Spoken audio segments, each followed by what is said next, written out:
जय श्री राम दोस्तों, हर हर महादेव। मैं आपका अपना छोटा भाई, स्वागत है आपका इस नई वीडियो में। आज हम इस वीडियो में एक फ्लिप के बारे में सीखने वाले जिसका नाम है कार्टव्हील। कार्टव्हील क्या होता है और कैसे किया जाता है, स्टेप बाय स्टेप आज हम इस वीडियो में समझेंगे, तो आप इस वीडियो में लास्ट तक बने रहिए। सबसे पहले देखिए कार्टव्हील होता क्या है।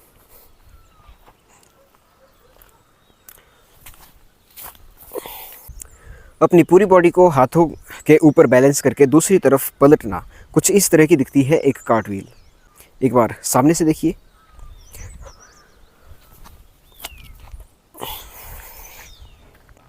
सबसे पहले तो हमें अपने अडेप्टिव साइड को चूज़ कर लेना है, यानी जिस साइड से हम आसानी से किसी भी क्रिया को कर सकते हैं। जैसे लेफ़्ट हैंडेड, राइट हैंडेड, हम ऑलवेज़ ऐसा कहते भी हैं आमतौर पर। मैं ऑलवेज़ अपना कोई भी फ्लिप हो लेफ़्ट हैंड साइड से ट्राई करता हूँ, तो मैं ये साइड मेरी अडेप्टिव साइड है। जब भी हम कार्टव्हील करते हैं तो अडेप्टिव साइड वाले लेग को सबसे पहले सामने रखें। सबसे पहले सामने रखा जाता है, उसके बाद हल्का सा बेंड करके, ताकि हमारा हाथ ज़मीन तक पहुंच सके। इस तरह से ज़मीन पर पहुंचा करके दूसरे हाथ से हम अपनी बॉडी को दूसरी साइड लेके जाते हैं और इस तरह से पूरा होता है हमारा एक कार्टव्हील। अब शुरुआत में जब हम कार्टव्हील ट्राई करेंगे तो हमारा कार्टव्हील कैसा दिखेगा, अब इसके बारे में थोड़ी सी बात कर लेते हैं।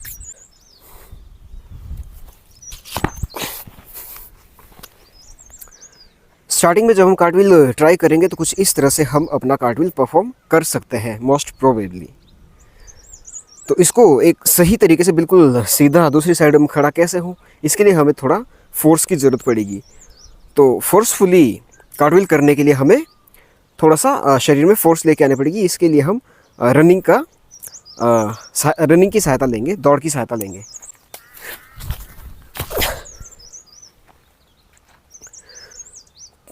कुछ कदमों की दूरी से हम दौड़ करके आएंगे, अपनी अडेप्टिव लेग को आगे रखेंगे और दूसरी साइड को फोर्सफुली जंप करेंगे।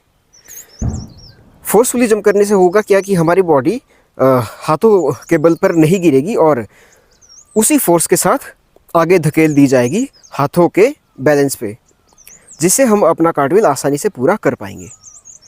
तो सबसे पहले हमें फोर्स की ज़रूरत रहेगी एक कार्टव्हील को करने के लिए, या फिर किसी भी फ्लिप को करने के लिए फोर्स की सबसे पहले ज़रूरत रहती है।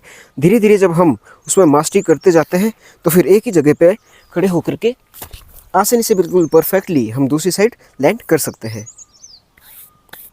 अब एक फ्लैट सरफेस पे किसी भी फ्लिप को करना बहुत कठिन काम होता है। सबसे पहले तो ये सुनिश्चित करें कि आपकी जहाँ पे आप प्रैक्टिस करें वो मिट्टी वाली जगह है, ढीली मिट्टी है, सख्त ना हो। एक हार्ड सरफेस पे आप बिल्कुल भी ट्राई ना करें, आपको चोट लग सकती है। इसके साथ ही एक चीज़ का हमें ध्यान रखना है कि जो हमारा टेक ऑफ की जगह है वो लैंडिंग के स्थान से थोड़ा ऊंचा होना चाहिए। जहाँ पे मैं अभी खड़ा हूँ, लैंडिंग वाली जगह से वो जगह लगभग 4 या 5 इंच ऊँची है। अब इस 4 या 5 इंच ऊंचाई का हमें ये फ़ायदा होता है कि जब हम लैंड करते हैं तो लैंड करने के लिए हमारे पास एक्स्ट्रा टाइम मिलेगा, एक्स्ट्रा स्पेस मिलेगा और हम आसानी से दूसरी तरफ पलट सकते हैं, कुछ इस तरह से। मान लीजिए सामने वाला जगह जो ऊंची है, मुझे एक्स्ट्रा स्पेस नहीं मिल पाएगा और मैं उसके ऊपर गिर सकता हूँ। अब जितना टाइम मुझे हाथों को नीचे ले जाने के लिए लगेगा, उतने ही जल्दी से मेरे पैर भी साथ साथ बॉडी के साथ पीछे आते जाएंगे और जल्दी से सामने वाले सरफेस पे टच करेंगे और मैं सीधा खड़ा आसानी से हो सकता हूँ। तो साधारण से शब्दों में मैं यही कहना चाहता हूँ कि जो आपका टेक ऑफ का स्थान है, अगर वो थोड़ा ऊंचा हो और जो लैंडिंग का स्थान है वो थोड़ा सा डाउन हो, तो आपको हेल्प मिलने वाली है कार्टव्हील को करने में। इसके बाद एक और बात हमें ध्यान रखनी है कि जब भी हम कार्टव्हील करें तो हमें अपनी बाजुओं को बिल्कुल भी नहीं मोड़ना है, यानी सीधा रखना है। ये हमारे पिलर से जो हमारी बॉडी को दूसरी तरफ धकेलेंगे। अगर पिलर्स तोड़ दिए जाएंगे तो आपकी बॉडी गिर सकती है। या तो आप कुछ इस तरह से अपना कार्टव्हील करोगे या फिर आप किसी भी साइड गिर सकते हो। लेकिन जब आप अपनी बाजू को बिल्कुल सीधा रखेंगे, स्थिर रखेंगे, स्टेबल रखेंगे, तो आपकी बॉडी बैलेंस करके दूसरी साइड पलट जाएगी।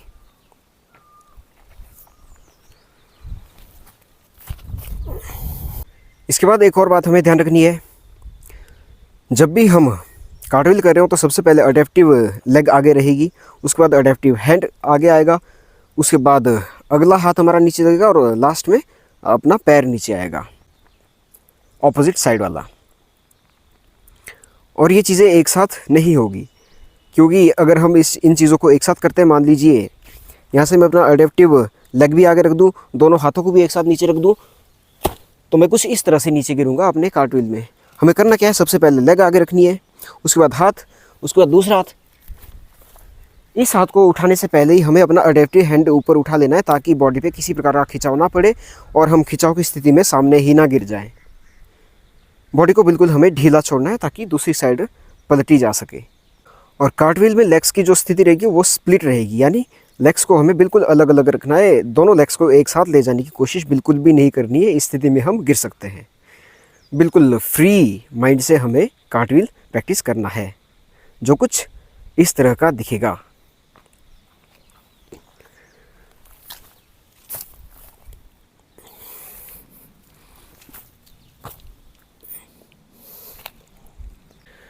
तो ये थी कार्टव्हील के ऊपर एक छोटी सी वीडियो। आशा करता हूँ कि आप सभी को ये आसानी से समझ आ गया होगा। अभी भी अगर किसी को समझ नहीं आया तो आप कमेंट में जा कर के ज़रूर बताएं। वीडियो को देखने के लिए धन्यवाद।